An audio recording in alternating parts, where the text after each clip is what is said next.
Thank you so much, Frank DiMaria, for being on AM Buffalo to talk about something I think a lot of our viewers should know. You are all over Western New York right now, doing what you do best, working on basements and the structural integrity of a home. Tell us what is happening. Yeah, well, so thanks so much for having me, first and foremost. Secondly, what I wanted to talk about today, which has been a really, really interesting phenomenon that we're starting to see happen, is, the issue that we're dealing with today, is, walls that are sinking on a home, have notoriously and historically been isolated in people's minds to one particular area in Western New York. And, our company, we now have 150 employees on the road, and every day we send out crews to do this work.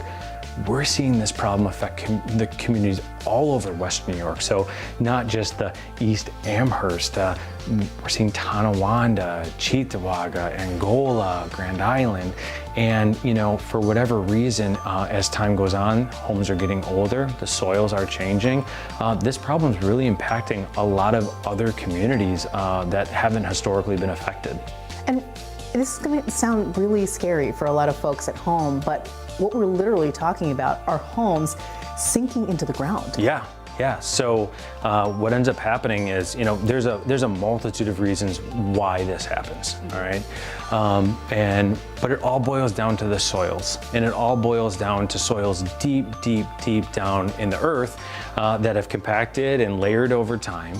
And what's happening is when builders came in, they built these homes, they poured footers, built walls on top of those footers, and over time, as the expansive soil expands and contracts in Western New York, what we're finding is that there are deficiencies, and the walls start moving up and down, create voids. And so what you're seeing here today is we're doing a system called helical piles, where we're actually able to add what's effectively stilts to the foundation of a home to find competent load-bearing soil that the house now rests on. It literally is finding bedrock, right? Yep. Which wasn't done in the initial phase of building the home. Potentially not, right, yeah. So what are some of the signs? What should people be on the lookout for to know that they need to call in a professional? Yeah, so, I always have these conversations with customers and with anyone I talk to when it comes to piers or structural deficiencies. There are very, very, very few instances where things are happening immediately, right?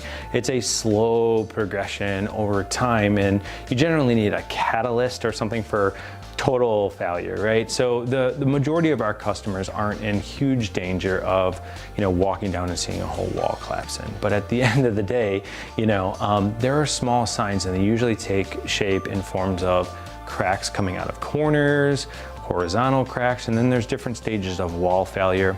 The other thing that people can note is, doors and windows that stick or don't open, uneven floors, things like that.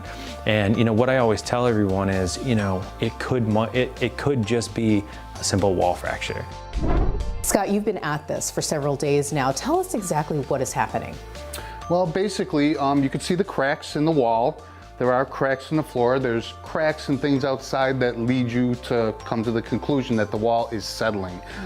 Basically, what we do is work off an engineer report, and we drive helical piles down to a specified torque, and we support the foundation.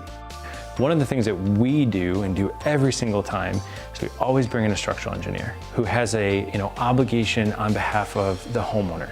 We always have the homeowner contract the structural engineer who is not on our books, that doesn't work for us, that has a fiduciary obligation and a license on behalf of New York to come out and do the right thing for you as a consumer, so that you don't get taken advantage of.